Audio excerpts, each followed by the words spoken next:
Let's look at more clips of Scott Jennings on CNN getting shut down for his weak attempts at defending Donald Trump, where the hosts are quick to expose his propaganda, and we'll just jump in where it's needed after for the additional context. Hey you! Yes, you! Did you know we have memberships for as low as $3 a month? You can help the channel grow, reach new heights, and help protect democracy, and you get a long list of exclusive perks from members-only polls to getting my videos early. The link is always in the description of every video. If you want, go ahead and check that out, and thank you guys. Donald Trump wasn't there. He didn't do it at all. That looks worse, in my opinion. That's not my argument. The fact that he didn't do it. Tara. Yeah. The fact that he didn't do 60 Minutes actually looks worse. It looks weak. And the same, and when he doesn't want to take a debate, it also looks weak. But at the end of the day, it is much worse for those voters who are on the fence to see more Trump. So there's some more Trump. It's not going to do doing the right strategy. There's some hiding him is the right strategy, and getting her out there is the right strategy. Hiding him. It's funny because MAGA tried and failed to make "they're hiding Biden" a narrative in 2020, the first time they tried to do all the cognitive decline stuff. But now Trump is actually hiding, refusing to do any interviews outside of his bubble, refusing to do another debate, won't answer questions from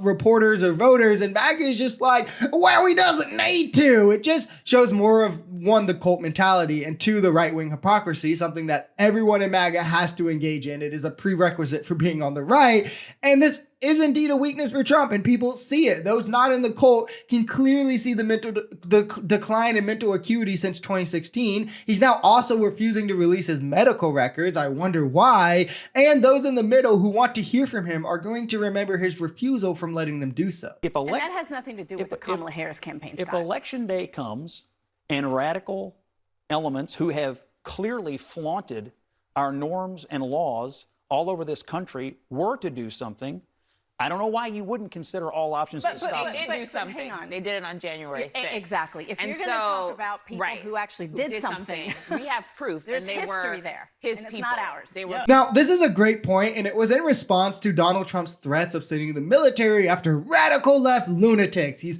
threatening to use the government to go after his political opponents. Does that sound like any accusation that's been made recently? Because every accusation is a confession from MAGA. Never forget that. And to just further put into context how insane this actually is, on January 6th, when MAGA was tearing down the Capitol, breaking in, assaulting police officers, looking for congressmen to assault, specifically Mike Pence, who they wanted to hang, had a noose on the property, had guns on the property, had over 78 weapons total on the property, Donald Trump sat back in his office and refused to call the National Guard. And we know now that, and by the way, they were on this property, it was well within his jurisdiction to do so. We now know from releases, he was saying things like, so what? Like, let them riot. We know that everyone in his administration, his family even, Eric Trump, was begging him to do something, and he said no, instead wanted to call political officials and try to get them to help him overturn the election. And he saw no need to dispatch the military there, but now he's saying he would use the military to handle his political opponents.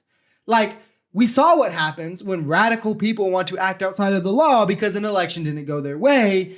And it was MAGA. Thanks, Scott. If all of the things that you said are true, and all the things that you said are true about Donald Trump, you ask, why hasn't Kamala Harris closed the deal? Why hasn't Donald Trump closed the deal? If everything that you said is true and that you said is true, he would be ahead, and he's not. She's the one who's ahead right now. And if you look at the pieces in the New York Times poll that came out, she is now beating Trump in terms of the candidate who represents change.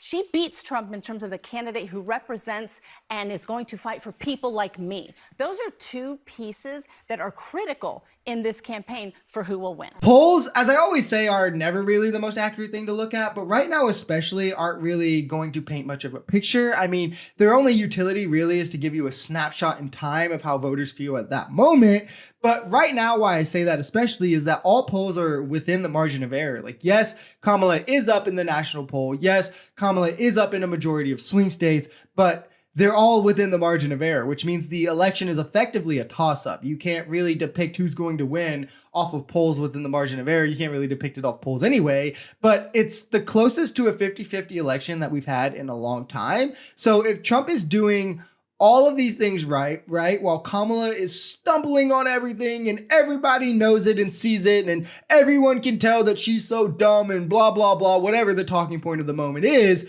you would think that up in the polls, he would be up in a statistically significant way, but he's just not. He's actually down in a lot, again, within the margin of error. So it's just a toss-up, right? And with him facing a new candidate who has every disadvantage against her. He's in a statistically deadlocked election that he might lose. This speaks to how weak of a candidate he truly is, how dumb Republicans were for nominating him. And if you look at the margins that really matter, Kamala is up in who represents change. She's up among women. She's up among minorities. She's up among young voters, college-educated voters. She's closed the gap among white men to where she trails less in the men gender gap than Trump trails in the women gender gap. She's closed the gap on things like who's better for immigration. So in the categories that might decide this election, she is seen as the stronger candidate by far, preserving democracy as well, right? Abortion, obviously, but it is still something that we will have to wait to be decided on election night.